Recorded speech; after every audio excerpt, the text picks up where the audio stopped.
Et enfin, nous avons enchaîné avec le discours de la Maman Sibou sur la thématique de passer la démocratie, la légitimité et l'efficience du gouvernement et de la République sociale. Voilà, donc ceci dit, sans tarder, je vais peut-être à la fin, avant de nous séparer, mais avant de donner la parole à l'ambassadeur, peut-être faire un tour de table pour que les gens se présentent plus non réellement depuis la structure, son pays de la structure, donc la personne de la liste. Et après, c'est là que la finalité. Voilà, donc sans tarder, je vais donner la parole à M. Douria, directeur de l'Institut d'Orès. Merci Latif.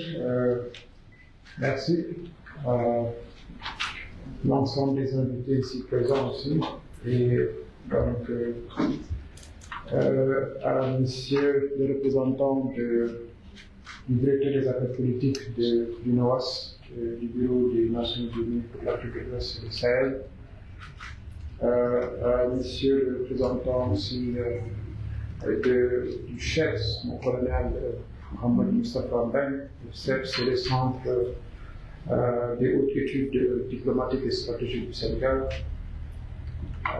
Son Excellence l'ambassadeur de Norvège, à Madame la représentante du chef d'État, ambassadeur du chef de délégation de l'Union africaine, de l'Union européenne du moins, donc à nos amis du pays aussi ici présents, à notre ami et doyen partenaire, l'ambassadeur Maman Sidikou, ancien haut représentant de l'Union africaine, la mission de l'Union africaine au Sahel, au Mali, donc ambassadeur. Aussi nos amis de partenaires du Goran Institute, l'ambassade d'Irlande, l'ambassade des Pays-Bas, aussi Konrad Adenauer, c'est ici présent la fondation Konrad Adenauer. Mon ami le docteur Dino Sonko de Rosa Luxembourg, professeur Afar Diallo, qui est le coordinateur des chercheurs, et certainement professeur Alain Bois va parler aujourd'hui au nom du collectif des chercheurs qui dirige ce travail. À notre ami le directeur Azizou Chabi, le directeur de l'Institut de la gouvernance démocratique au Bénin, en même temps cumulativement directeur du Netherlands Institute for Multi-Party Democracy au Bénin.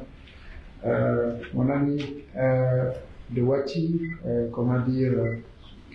Gilles, et donc merci encore d'être là. Et à notre maman, notre chère maman Madiago, qui est la présidente du réseau Femmes et Sécurité, Espace CDAO. Chers partenaires financiers, chers chercheurs, acteurs de la société civile, chers distingués invités, c'est au nom de Goran Institute vous souhaiter la bienvenue.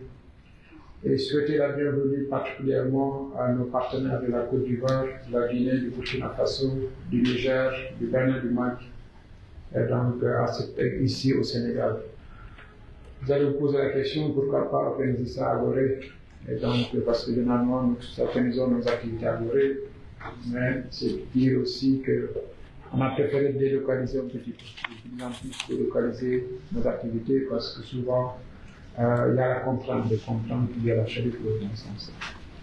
Donc, bienvenue à cette conférence régionale du Goran Institute, consacrée à la fois à ce thème exigeant et urgent.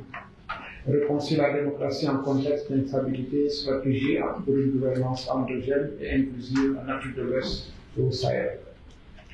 Nous nous réunissons ici à un moment où l'histoire politique de notre région, depuis les années 90, quelque part, il y a des progrès qui ont été accomplis en matière de pluralisme politique, de participation citoyenne. Mais ces avancées, bien que réelles, demeurent fragiles et inégalement consolidées. Donc, dans notre espace Afrique de l'Ouest et Sahel, nous faisons face à une accumulation de défis.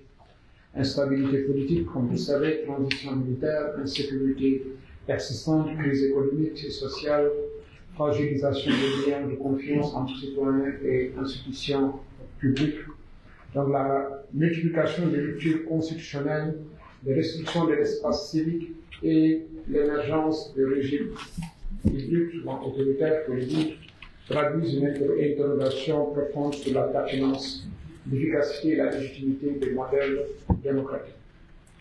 Lorsque les citoyens ne perçoivent pas plus l'État comme protecteur, garant de justice et de vecteur d'opportunité, la démocratie devient un mot abstrait. Et lorsque la démocratie devient abstraite, d'autres formes d'autorité, militaire, communautaire, religieuse ou même violente occupent l'espace. Donc la multiplication des transitions militaires, faut le dire, la contraction de l'espace civique et la priorité donnée à des réponses exclusivement sécuritaires ne sont pas des causes premières. À notre avis, elles sont les symptômes d'une crise plus profonde, une crise de confiance. Donc face à cette crise, la tentation est grande de renforcer l'autorité plutôt que la légitimité. Mais l'histoire nous enseigne une chose essentielle. L'autorité sans légitimité produit la peur, et la légitimité produit la résilience. Donc face à ces réalités, une question centrale s'impose pour nous. Comment refonder la démocratie pour qu'elle soit véritablement enracinée dans un contexte porté par nos citoyens adaptés à nos défis contemporains? Donc, au Ghana Institute, nous sommes convaincus que la réponse ne réside ni dans l'abandon des principes démocratiques, qui sont des principes nobles, ni dans la reproduction mécanique. Elle réside dans la réinvention à partir de nos réalités, de nos savoirs locaux, de nos dynamiques sociales et surtout l'engagement de nos populations. C'est l'esprit qui anime les deux initiatives programmatiques dans lesquelles s'inscrit cette conférence de jeudi. D'une part, le programme Power of Dialogue, mis en œuvre avec le Netherlands Institute Parti Démocratie, le Centre d'études méditerranéennes internationales en Tunisie, à Kinemama Africa en Ouganda, avec l'appui du ministère des Affaires étrangères des Pays-Bas. Ce programme a pour ambition de renforcer la capacité des femmes et des jeunes leaders à influencer les processus politiques et les dynamiques de paix et de sécurité, notamment dans le contexte fragiles du Sahel, car il ne peut y avoir de démocratie crédible sans inclusion réelle. D'autre part, le projet RESDEC, Recherche au service de la démocratie et de la cohésion sociale, cofinancé par l'Union européenne à travers l'initiative Team Europe Démocratie et mis en œuvre par ENABEL, et à travers des recherches de terrain en Côte d'Ivoire que nous avons menées en Guinée et au Sénégal. Le RESDEC vise à produire des analyses rigoureuses et des politiques capables d'éclairer le public et d'alimenter un dialogue inclusif fondé sur des données probantes. Donc notre ambition à travers cette conférence est triple. Premièrement, analyser sans complaisance les déterminants structurels des déficits démocratiques dans notre région, faiblesse institutionnelle, gouvernance sécuritaire, déséquilibrée, marginalisation de certaines catégories sociales, dépendance économique et influence géopolitique. Deuxièmement, identifier les stratégies concrètes pour une gouvernance endogène, inclusive et redevable. Réforme institutionnelle adaptée au contexte de transition, mécanisme de participation citoyenne crédible, intégration effective des femmes dans la gouvernance sécuritaire, protection des libertés publiques, même en période d'urgence. Troisièmement, renforcer le dialogue régional et la coopération entre acteurs, État, société civile, chercheurs, médias, institutions régionales telles que la CEDEAO et partenaires internationaux, afin que nos réponses soient concertées, cohérentes et portées collectivement. Mesdames et messieurs, repenser la démocratie ne signifie pas la relativiser. Cela signifie la consolider. Cela signifie la rendre plus proche des citoyens, plus sensible aux inégalités, plus capable de répondre aux aspirations de dignité et de justice et de sécurité. Dans les contextes actuels, dans les sociétés traversées par les conflits, dans les États confrontés à des menaces sécuritaires persistantes, la tentation est grande de sacrifier les libertés au nom de la stabilité. Pourtant, l'expérience nous montre qu'une sécurité durable peut être construite en dehors d'institutions légitimes, inclusives et redevables. La démocratie ne peut être perçue comme un modèle inverti. Cela doit être vécu comme un contrat social renouvelé, négocié et approprié par les citoyens eux-mêmes. La cohésion sociale ne peut être aussi un slogan. C'est la capacité d'une société à gérer ses tensions sans se déchirer, d'un État à inclure sans discriminer, et la capacité des institutions à rendre compte sans y être contraintes par la rue ou par la force. Durant ces 2 jours, nous, Goethe Institut et l'ensemble des invités ici présents, nous vous invitons à faire de ces conférences un véritable laboratoire d'idées et d'engagement. Que nos échanges soient francs, que nos analyses soient rigoureuses, orientées solutions, que nos divergences nourrissent des solutions plutôt que des fractures. Au terme de nos travaux, nous aspirons à adopter une déclaration commune, à formuler des recommandations stratégiques et opérationnelles à l'attention des décideurs et à consolider un espace régional d'échange pérenne. Mais au-delà des documents produits, le véritable succès de cette rencontre résidera dans les engagements que chacun d'entre nous prendra pour transformer les réflexions en action. Permettez-moi pour conclure de rappeler une conviction qui guide l'action du gouvernement. La démocratie n'est jamais un acquis définitif. Elle est un processus vivant, exigeant, qui se construit par le dialogue, la participation, la responsabilité partagée. Et l'Institut Gorée demeure convaincu que la paix durable repose sur 3 piliers. La légitimité politique, la participation sociale, citoyenne du moins, et la justice sociale. Si l'un des piliers vacille, l'édifice s'affaiblit. S'ils sont consolidés, la résilience devient possible. Donc, pour dire que, encore comme on l'a dit, la sève nourricière de l'Institut Gorée demeure dans le dialogue, dans la facilitation du dialogue, dans la recherche et le renforcement des capacités. Donc, souhaitons que ces 2 jours contribuent à renforcer notre détermination collective à bâtir en Afrique de l'Ouest et au Sahel des systèmes de gouvernance enracinés, inclusifs et porteurs d'espoir. Enfin, encore une fois, remercier l'Union européenne, la délégation de l'Union européenne, l'Agence belge de coopération internationale, ENABEL, l'ambassade des Pays-Bas et l'ensemble des partenaires qui ont eu à contribuer pour que ce projet et que cette conférence régionale ait lieu. Donc je vous remercie de votre aimable attention en attendant le symposium annuel que nous comptons organiser au mois de mars prochain. Je vous remercie.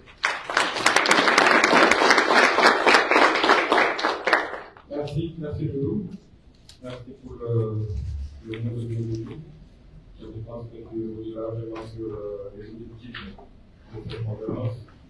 Tu as aussi essayé de recentrer aussi la thématique, de la redéfinir aussi pour qu'il soit axé sur le renforcement de la démocratie et que les exemples aussi qui seront dans cette démarche sont axés solutions de recommandations.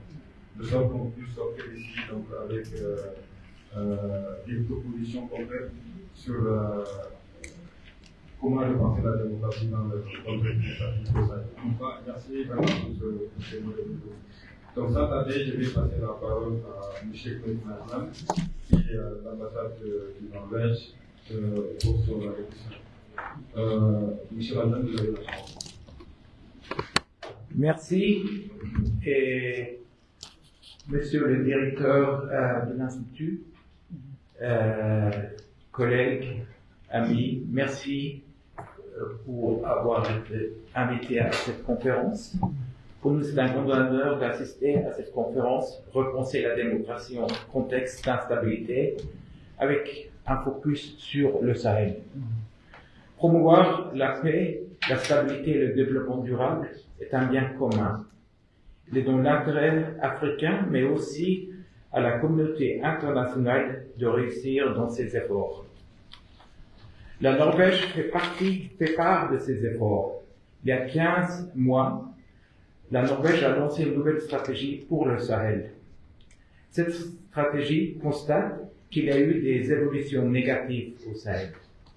Notre stratégie a pour but de contribuer à inverser l'évolution négative tout en jetant les bases d'un développement durable à long terme.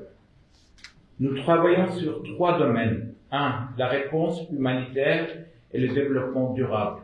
Ici, le mot-clé est la résilience, promouvoir la résilience. 2. La construction de la paix et la stabilisation dans la région. Évidemment, combat contre la violence extrémiste est un important contribution dans ces efforts-là. Troisièmement, la démocratie et l'égalité femmes-hommes. Pour nous, l'égalité entre genres est indispensable, essentielle pour assurer un développement durable. Pour réussir, il faut avoir des partenariats forts. Tout d'abord, entre les pays dans la région. Là, on voit qu'il y a des défis avec la CEDEAO d'un côté et le AES de l'autre côté. Comment rassembler les pays pour qu'ils travaillent ensemble? C'est évidemment la responsabilité des pays concernés, mais comment nous, la Norvège, les partenaires, peuvent contribuer à ces efforts. Mais c'est aussi dans ce domaine de partenariat entre les pays de la région, avec l'Union africaine, avec l'ONU, avec l'Union européenne, évidemment, mais aussi des pays comme la Norvège qui doit aussi contribuer. Cette conférence aujourd'hui présente une contribution importante pour analyser les défis de la région, développer des idées et recommandations pour mieux assurer un développement stable, durable pour le Sahel. Alors, je répète encore une fois, je suis heureux d'être présent ici et je me réjouis des résultats de cette conférence. Merci. Merci beaucoup, M. Lambin, pour l'excellence, pour le bon. Et d'un rappel aussi de la stratégie de la Norvège sur les Sahel, et aussi ce que vous avez dit pour objectif, donc en faire devenir des solutions concrètes sur les défis, sécurité et politique, donc lesquels nous posons pas sur le temps. Merci pour cette évolution. Donc je vais donner la parole maintenant au prof Alain Bois, qui est chercheur ESSEC et qui a contribué aux travaux de ce projet. Donc il pouvait peut-être parler du projet ESSEC et aussi des résultats de ce projet sur le Sahel par l'application. Donc le prof, vous avez la parole.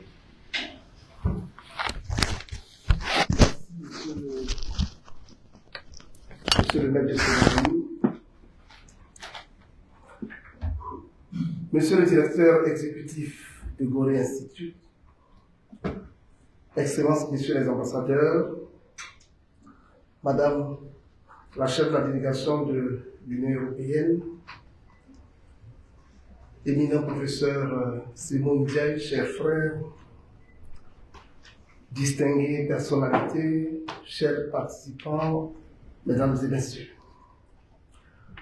Au nom de mes collègues, chercheurs pays du RESTEC, représentant la Guinée, le Sénégal et la Côte d'Ivoire, je tiens à vous exprimer notre profonde gratitude, particulièrement à l'Institut Gorée et à l'ensemble de ses partenaires pour l'organisation de cet atelier. Je tiens à rendre un hommage tout particulier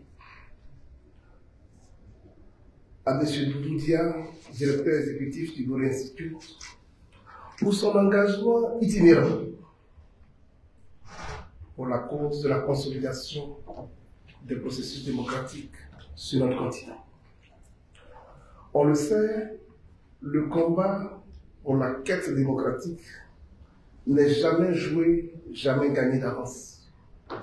C'est un combat qui implique et qui doit impliquer l'ensemble des acteurs, et je loue le mérite du Gorée Institute, qui est en première ligne dans la mobilisation des outils et des instruments en vue de la consolidation de la quête démocratique sur notre continent. Je tiens à saluer particulièrement cet engagement. Merci à Gorée de nous montrer que l'avenir de la démocratie en Afrique ne se joue pas seulement au sein de nos institutions. Cet avenir se joue également sur le terrain de la recherche, qui est loin d'être terminé à l'industrie. Nous remercions également tous les participants pour leur présence et leur engagement qui témoignent de l'intérêt croissant et de la foi que nous avons de faire en sorte que nos énergies communes fassent en sorte que la démocratie à laquelle nous croyons encore soit une réalité sur notre continent. Nous saluons particulièrement l'initiative du RESDEC, qui à travers ses panels et la production de connaissances appliquées met en avant l'importance de la recherche dans l'anticipation des crises, la prévention des conflits et la consolidation des processus démocratiques. Le projet RESDEC, qui avait pour cible 3 pays, à savoir la Guinée, la Côte d'Ivoire et le Sénégal, des pays choisis parce que représentant parmi d'autres des facteurs critiques et prototypiques des dynamiques politiques au sein de nos différents États. Ces pays, pendant 4 mois, à travers la prise de décisions optimistes, mais surtout sur le terrain de la recherche. Une recherche fondée sur des données fiables et portée par une réflexion rigoureuse. Nous sommes chercheurs, tous les 3 chercheurs membres de l'ESDEC, fiers d'avoir contribué à cette initiative de Corée, fiers d'avoir contribué à cet effort collectif. Et espérons que nos travaux continueront d'apporter des perspectives utiles et crédibles pour des processus démocratiques plus inclusifs et stables sur notre continent. Je voudrais donc sur ces mots vous remercier de votre aimable attention. Merci, Prof. Awa. Je rappelle que c'est le chercheur qui est de la Côte d'Ivoire. Nous avons aussi Tonton qui est le chercheur de la Guinée et Dr. Papa Diallo qui est le chercheur de Nous avons l'occasion de revenir plus largement sur ces recherches dans le matin. Merci encore pour cette activité. Donc je vais faire un tour de table pour une présentation. Et après cela, donc, l'ambassadeur pourra faire son par là. Et puis, juste nom, prénom, structure, et puis pays de l'Union. Merci. Bonjour, je suis Moussa Sadari, provenant de la Guinée.